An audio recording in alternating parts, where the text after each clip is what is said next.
नमस्कार मु सिद्धार्थ आपण मानक चंडीसार यूट्यूब चैनल को वेलकम करुच्ची। जदि चैनल नुआ अच्छा चैनल को सब्सक्राइब करें वीडियो को गोटे लाइक और शेयर करदे। आज पिला माने गोटे मॉक टेस्ट प्रैक्टिस करवा। तो जमीती एग्जाम रे आसीबो सेही टाइप रो ईवीएस। तो टोटल रहिबो 20टा क्वेश्चन से 15टा एमसीक्यू आ गोटे पैसेज को नहीं। तो माने सिलेबस तो ऑलरेडी डिस्कस कर देइथिले देखि देइथिबो। आओ चलत पिला माने आज प्रैक्टिस करवा को टाइप रो एथरो क्वेश्चन आसीबो ईवीएस रे हैला। पूरा एग्जाम रिलेटेड मॉक टेस्ट रही।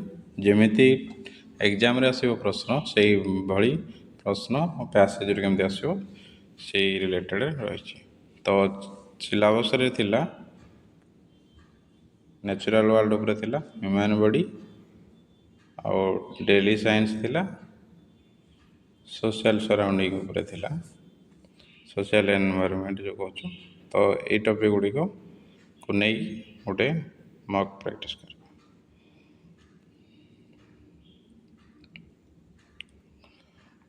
तो फास्ट क्वेश्चन डिस्कस करवा। पिला माने क्वेश्चन डिस्कस करने पूर्व आग निजे गोटे खाता पेन नहीं कि बस केतेटा तुम ठीक हो देख। टोटाल 20टा क्वेश्चन से केतेटा ठीक हो तुम लेवल आग जान। आज मॉक रे किसी भी डिस्क्राइब करी ना, केवल क्वेश्चन आंसर है केमती खाली आम जी जाना पैटर्न कौन। तो चलो स्टार्ट करवा।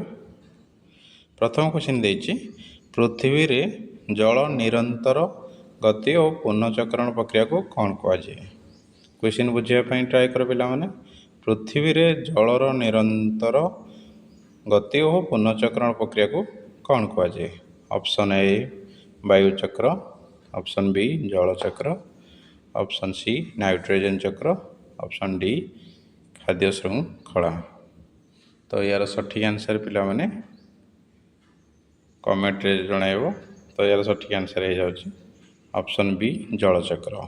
पृथ्वी रे जलर निरंतर गति और पुनःचक्रण प्रक्रिया को जल चक्र कहा जाए। एबे नेक्स्ट क्वेश्चन देखिबा।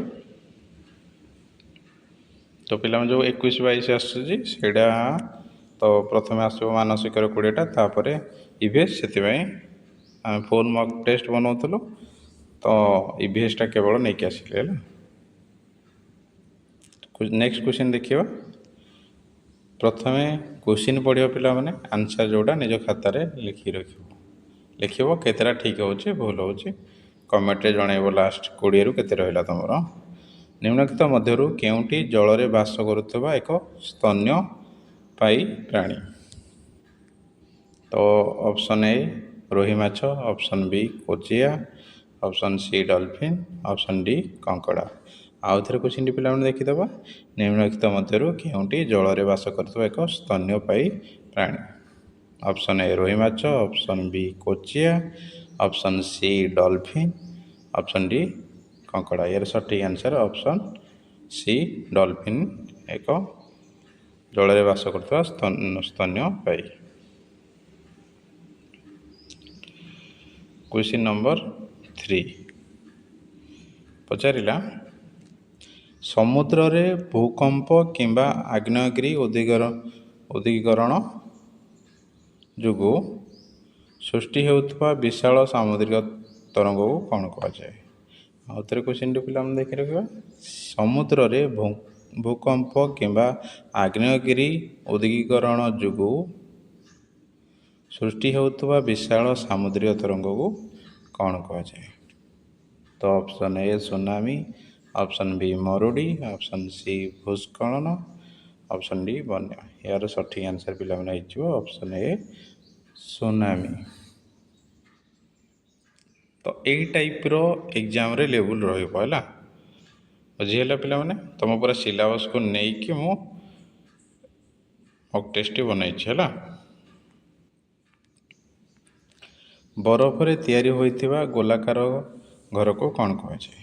से कहिछि बरफ रे तैयारी होइथिबा गोलाकार घर को कौन कहा जाए।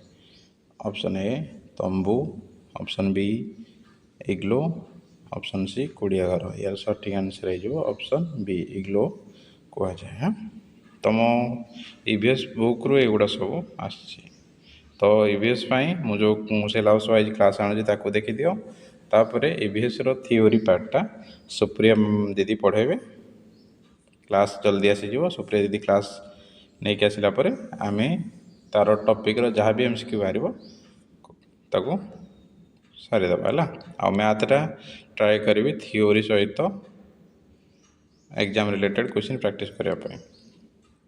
ऑप्शन ऑप्शन प्रथम देख क्वेश्चन को पिला माने आम शरीर में खाद्यर हजम क्रिया क्यों अंगरू आरंभ होता है।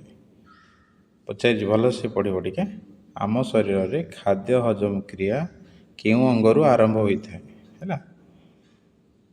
तो ऑप्शन ए दे पाकस्थली, ऑप्शन बी पार्टी, ऑप्शन सी क्षुद्रांत, ऑप्शन डी यकृत। यार आरंभ कौटू खाद्य आमक होता है तो ऑप्शन बी पार्टी रु होता है। एबे नेक्स्ट क्वेश्चन देखिबा पिला मन लिखि रखुछ तो खातारे केते ठीक हो बोली। क्वेश्चन नंबर 6 26 लिखा है 6 है ईवीएस रो 6 हो। श्वासक्रिया समय आम वायुमंडल क्यों गैस ग्रहण कर इजी समस्त को आसो। श्वासक्रिया समय आम वायुमंडल क्यों गैस ग्रहण कर।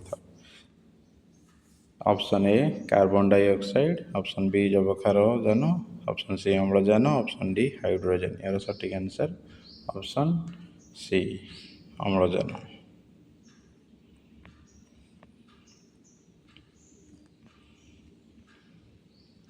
पचारा विटामिन सी रो अभाव क्यों रोग होता है। विटामिन सी अभाव क्यों रोग होता है। ऑप्शन ए बेरी, ऑप्शन बी अंधार कणा, option C scurvy, option D rickets. यार सठिक answer option C scurvy. Vitamin C अभाव स्कर्वी रोग होता है।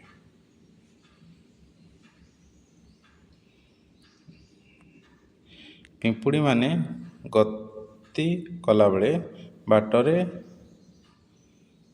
कौन छाड़ी जाती जहाँ सुंगी अन्य पिंपुड़ी माने पछरे जाती। क्वेश्चन भल से बुझ टे तो उड़िया टाइपिंग मिस्टेक हो जाए। पिंपुड़ी माने गति कला बेले बाटरे कौन छाड़ी जाती जहाँ सुंगी अन्य पिंपुड़ी माने पछरे जाती। ऑप्शन ए गंध, ऑप्शन बी जल, ऑप्शन सी महू। यार सठिक आंसर ऑप्शन ए गंध। नंबर 9 क्षीर को नष्ट होबार रक्षा करने उच्च तापमात्रा गरम करी तुरंत ठंडा करने प्रक्रिया को कौन कहुए पचारि। तो ऑप्शन ए घनीभवन, option B pasteurization, option C बाष्पीभवन, ऑप्शन डी फर्मेनेशन। तो सठिक आंसर यार हूँ ऑप्शन बी पाश्चराइजेशन। या नोट कर पे ठीक हो लास्ट को कमेंट रे मते जणाइबो। मृत्तिका क्षय रोकने निम्नलिखित मध्य केउंटी सबुठारु प्रभावशाली उपाय। जंगल काटिबा, ऑप्शन बी वृक्षरोपण, ऑप्शन सी अधिक पशुचारण, ऑप्शन डी रासायनिक सार व्यवसाय। सठिक आंसर ऑप्शन बी वृक्षरोपण करें आम मृत्तिका क्षय रोकीपर।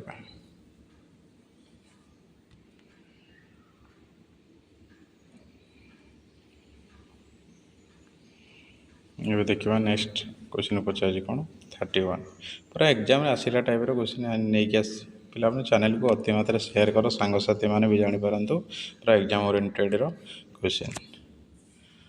अम्ल वर्षार मुख्य कारण क्यों गैस गुड़िकर प्रदूषण। तो पचारा अम्ल वर्षार मुख्य कारण क्यों गैस गुड़िक प्रदूषण।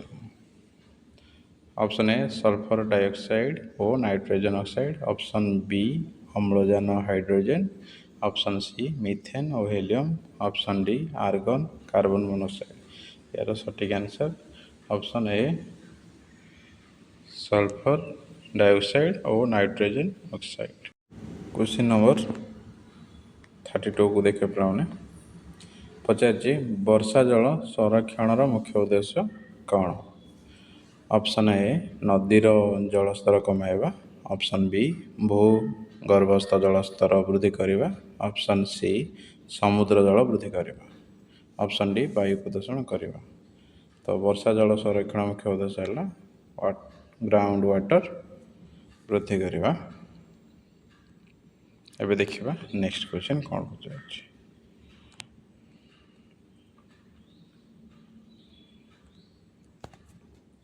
ଓଡ଼ିଶାର ପ୍ରସିଦ୍ଧ ଧନୁଯାତ୍ରା କେଉଁ ଜିଲ୍ଲାରେ ଆୟୋଜିତ ହୋଇଥାଏ ବୋଲି ପଚାରିଲା ଓଡ଼ିଶାର ପ୍ରସିଦ୍ଧ ଧନୁଯାତ୍ରା କେଉଁ ଜିଲ୍ଲାରେ ଆୟୋଜିତ ହୋଇଥାଏ? Option A Puri, option B Bargarh, option C Cuttack, option D Mayurbhanj. ଏହାର ସଠିକ୍ answer option B Bargarh.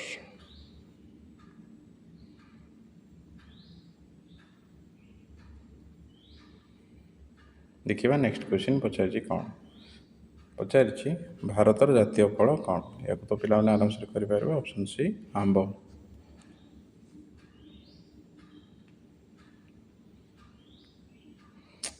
Question number 35 IBSର 15 ଭାରତର ସବୁଠାରୁ ଉଚ୍ଚତମ ପର୍ବତ ଶୃଙ୍ଗର ନାମ କ'ଣ ପଚାରିଲା? କେଟୁ, ଆରାବଳୀ, ଦେଓମାଳି, ମହେନ୍ଦ୍ରଗିରି। ଏହାର ସଠିକ୍ ଆନ୍ସର୍ ହେଇଯିବ କେଟୁ। ଏବେ ଦେଖିବା ଯେମିତି କ୍ୱେଶ୍ଚନ୍ରେ ଯେଉଁ ଦେଇଛି ସିଲାବସ୍ରେ 15ଟା MCQ ଆଉ ଗୋଟେ ପ୍ୟାସେଜ୍ ଦେବ, ସେଇ ପ୍ୟାସେଜ୍ରେ ଖୋଜିକି ଆନ୍ସର୍ କରିବାର ଅଛି। 36ରୁ 40 ଯେଉଁ ପ୍ରଶ୍ନ ରହିବ ସେଇ ପ୍ୟାସେଜ୍ରେ ପ୍ୟାସେଜ୍ ଭୁଲରେ ପଡ଼ିବ ନାହିଁ। ତ ଏବେ ଡାଇରେକ୍ଟ କ୍ୱେଶ୍ଚନ୍ ଦେଖିବା। ଅନୁଚ୍ଛେଦ ଅନୁସାରେ ଜଙ୍ଗଲ ଆମକୁ କେଉଁ ମୁଖ୍ୟ ଗ୍ୟାସ୍ ଯୋଗାଇଥାଏ? ପ୍ୟାସେଜ୍ କଲାବେଳେ ଅପସନ୍ କିଛି ଦେଖିବାର ନାହିଁ, ଡାଇରେକ୍ଟ ଆମେ ଯିବା ପ୍ୟାସେଜ୍କୁ, ସେଇ ଲାଇନ୍ଟା ଦେଖିବା। ଦେଖ, ଜଙ୍ଗଲ ହେଉଛି ଆମ ପରିବେଶର ଅମୂଲ୍ୟ ସମ୍ପଦ। ଏହା ଆମକୁ ଅମ୍ଳଜାନ କେଉଁ ଗ୍ୟାସ୍ ପିଲାମାନେ? ଅପସନ୍ ବି ସଠିକ୍ ଆନ୍ସର୍ ହେଇଯିବ ଅମ୍ଳଜାନ। ଏବେ ନେକ୍ସଟ କ୍ୱେଶ୍ଚନ୍ ଦେଖିବା। ବେପରୁଆ ଗଛ କାଟିବା ଦ୍ୱାରା ପୃଥିବୀରେ କେଉଁ ସମସ୍ୟା ସୃଷ୍ଟି ହୋଇଥାଏ ବୋଲି ପଚାରିଛି। ତ ଦେଖିବା ମାତ୍ର ଆଜିକାଲି ମଣିଷ ନିଜ ସ୍ୱାର୍ଥ ପାଇଁ ବେପରୁଆ ଭାବେ ଗଛ କାଟିବା ଲାଗିଛି। ଗଛ କାଟିବା ଦ୍ୱାରା ପୃଥିବୀର ତାପମାତ୍ରା ବୃଦ୍ଧି ପାଉଛି, ଯାହାକୁ ଗ୍ଲୋବାଲ୍ ୱାର୍ମିଂ କୁହାଯାଏ। ଏହାର କ'ଣ ହେଇଯିବ? ସମସ୍ୟା ସୃଷ୍ଟି ହେଉଛି ଗ୍ଲୋବାଲ୍ ୱାର୍ମିଂ। ଅପସନ୍ ସି ଏହାର ସଠିକ୍ ଆନ୍ସର୍। ମୃତ୍ତିକା କ୍ଷୟ ରୋକିବାରେ କିଏ ସାହାଯ୍ୟ କରେ? ଏ ତ ପିଲାମାନେ ତୁମେ ପ୍ୟାସେଜ୍ ଅଲରେଡ଼ି ଦେଖି ସାରିଲଣି, ଅପସନ୍ ଦେଖିକି ବି କହିଦେବ ଏହାକୁ। ଏହାର ସଠିକ୍ ଆନ୍ସର୍ ଜଙ୍ଗଲ ବା ଗଛ ଲଗାଇବାରେ ହେଲେ ମୃତ୍ତିକା କ୍ଷୟ ରୋକିବ। ଏବେ ଅମୂଲ୍ୟ ଶବ୍ଦର ଅର୍ଥ କ'ଣ ପଚାରିଛି? ଅମୂଲ୍ୟ ଶବ୍ଦ ଯାହାର କୌଣସି ମୂଲ୍ୟ ନାହିଁ, ଯାହାର ମୂଲ୍ୟ ବହୁତ ଅଧିକ ବା ନିରୂପଣ କରାଯାଇପାରିବ ନାହିଁ। ଅପସନ୍ ସି ଶସ୍ତା ଜିନିଷ, ଅପସନ୍ ଡି ଖରାପ ଜିନିଷ। ଏମିତିରେ ବି ଜଣାପଡ଼ୁଛି ଏହାର ସଠିକ୍ ଆନ୍ସର୍ ଅପସନ୍ ବି। ନହେଲେ ପ୍ୟାସେଜ୍କୁ ଦେଖିଦେବ, ପ୍ୟାସେଜ୍ରୁ ସୁରକ୍ଷା ପାଇଁ ପ୍ରତ୍ୟେକ ବ୍ୟକ୍ତିଙ୍କୁ କ'ଣ କରିବା ଉଚିତ? ତ ଓଡ଼ିଆ ଟାଇପିଂରେ ଟିକେ ମିଷ୍ଟେକ୍ ହେଇଯାଇଛି। ତ ଦେଖିବା ଅପସନ୍ ଏ ଗଛ କାଟିବା, ଅପସନ୍ ବି ବୃକ୍ଷରୋପଣ କରିବା, ଅପସନ୍ ସି ଜଳ ନଷ୍ଟ କରିବା, ଅପସନ୍ ଡି ନିଆଁ ଲଗାଇବା। ପରିବେଶ ସୁରକ୍ଷା ପାଇଁ ପ୍ରତ୍ୟେକ ବ୍ୟକ୍ତିଙ୍କୁ କ'ଣ କରିବା ଉଚିତ? ତ ଏହାକୁ ଦେଖିବା ଏଇ ଲାଇନ୍ଟା କେଉଁଠି ଅଛି ପ୍ୟାସେଜ୍ର। ଦେଖ ପିଲାମାନେ ଲାଷ୍ଟ ଲାଇନ୍, ତେଣୁ ପ୍ରତ୍ୟେକ ବ୍ୟକ୍ତି ବୃକ୍ଷରୋପଣ କରିବା ଉଚିତ। ଏହାର ସଠିକ୍ ଆନ୍ସର୍ ହେଇଯିବ ବୃକ୍ଷରୋପଣ।